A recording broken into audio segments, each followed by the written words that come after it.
रामेश्वरम मंदिर भारत के सबसे पवित्र तीर्थस्थलों में से एक है, जो रामायण काल से जुड़ा हुआ है। इस मंदिर का संबंध भगवान राम, माता सीता और भगवान शिव से है। लेकिन इसके निर्माण और विशेषताओं से जुड़े कई ऐसे रहस्य हैं जो बहुत कम लोग जानते हैं।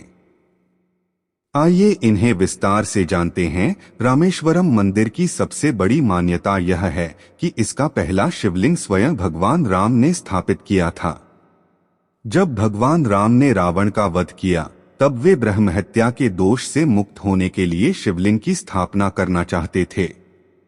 उन्होंने हनुमान जी को कैलाश पर्वत से शिवलिंग लाने भेजा, लेकिन देर होने के कारण माता सीता ने रेत से ही एक शिवलिंग बना दिया, जिसे रामलिंगम कहा जाता है। विशेष बात यह है कि यह शिवलिंग आज भी मंदिर के गर्भगृह में स्थापित है और सबसे पहले इसकी ही पूजा होती है, फिर हनुमान द्वारा लाया गया शिवलिंग पूजित होता है। रामेश्वरम मंदिर परिसर में 22 पवित्र जलकुंड हैं, जिन्हें तीर्थ कुंड कहा जाता है।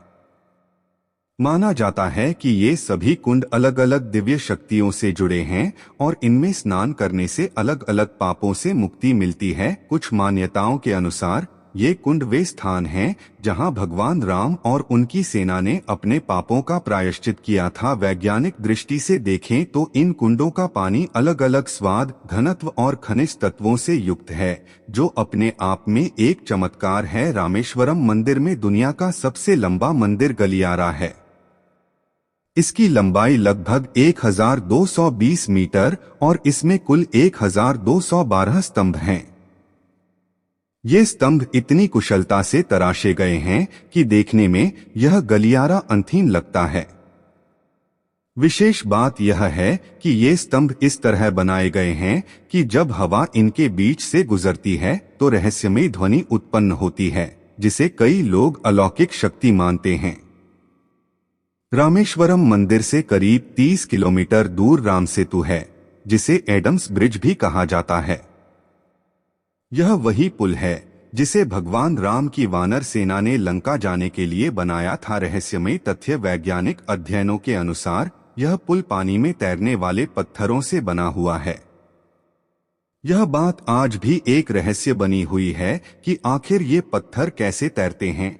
ऐतिहासिक प्रमाण: नासा के सैटेलाइट चित्रों में भी यह पुल स्पष्ट रूप से दिखाई देता है, जो इसे वास्तविकता का प्रमाण देता है। रामेश्वरम मंदिर के स्तंभों और दीवारों पर रामायण की संपूर्ण कथा को उकेरा गया है। यह मंदिर केवल एक पूजा स्थल ही नहीं, बल्कि एक जीवंत ऐतिहासिक ग्रंथ भी है। हर चित्र और मूर्ति इतनी बारीकी से बनाई गई है कि ऐसा लगता है मानो रामायण के पात्र जीवंत हो उठे हों। यहाँ के चित्र और नक्काशी यह बताती है कि प्राचीन भारतीय शिल्पकला कितनी उन्नत थी। माना जाता है कि रामेश्वरम मंदिर का गर्भगृह इतना प्राचीन है कि इसका असली निर्माण काल कोई नहीं जानता। यह मंदिर 12वीं शताब्दी में पांड्य राजाओं द्वारा विकसित किया गया, लेकिन इसके पहले भी यह स्थल किसी न किसी रूप में पूजित था। कुछ मान्यताओं के अनुसार भगवान राम के बाद कई ऋषियों और संतों ने यहाँ तपस्या की थी। रामेश्वरम मंदिर में स्थापित शिवलिंग के आकार को लेकर कई मान्यताएं हैं। स्थानीय श्रद्धालुओं का मानना है कि शिवलिंग का आकार समय के साथ स्वतः बदलता रहता है।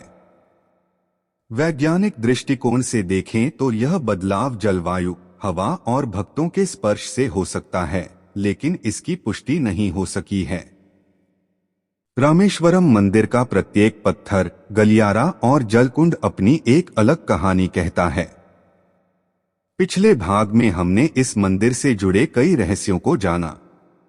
अब आइए इसके कुछ और अनसुने रहस्यों और चमत्कारी घटनाओं पर प्रकाश डालते हैं। रामेश्वरम मंदिर में स्थापित शिवलिंग के पूजन की एक विशेष परंपरा है, जो अन्य ज्योतिर्लिंगों से अलग है। यहाँ पुजारियों के अलावा किसी को भी शिवलिंग को सीधे स्पर्श करने की अनुमति नहीं है। मान्यता है कि यह शिवलिंग इतनी दिव्य ऊर्जा से भरपूर है कि कोई भी आम व्यक्ति इसे छू नहीं सकता, अन्यथा उसे अत्यधिक आध्यात्मिक प्रभाव झेलना पड़ सकता है। इस नियम का पालन सदियों से किया जा रहा है और भक्त केवल दूर से ही जल चढ़ा सकते हैं।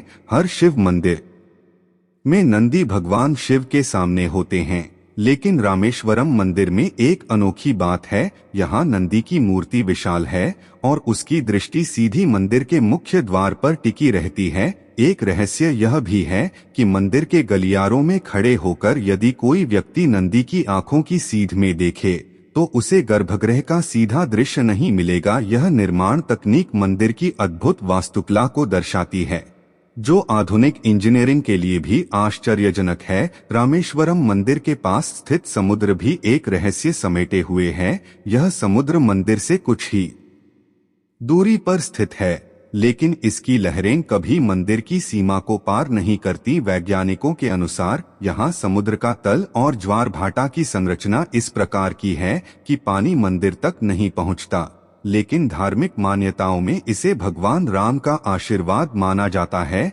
यह वही समुद्र है जिसके पानी से भगवान राम ने शिवलिंग का अभिषेक किया था। रामेश्वरम में एक स्थान है जिसे राम पदम कहा जाता है। यहाँ एक चट्टान पर भगवान राम के पदचिह्न मौजूद हैं, जिनकी पूजा की जाती है। इन पदचिह्नों की खास बात यह है कि वे चट्टान पर उभरे हुए हैं और सदियों से वैसे ही बने हुए हैं। वैज्ञानिक इसे प्राकृतिक बनावट मानते हैं, लेकिन भक्तों का विश्वास है कि यह वही स्थान है जहां भगवान राम ने लंका पर चढ़ाई से पहले विश्राम किया था। मंदिर के पत्थरों और दीवारों पर की गई नक्काशी में कुछ अनोखी गणनाएं छिपी हैं। मंदिर के 1212 स्तंभों के बीच की दूरी एकदम समान है और हर स्तंभ की छाया सूरज की रोशनी में एक विशेष कोण बनाती है। इन गणनाओं को अगर ध्यान से देखा जाए तो यह वैदिक काल के खगोल विज्ञान से जुड़ी हुई प्रतीत होती हैं। वैज्ञानिक आज भी इस संरचना की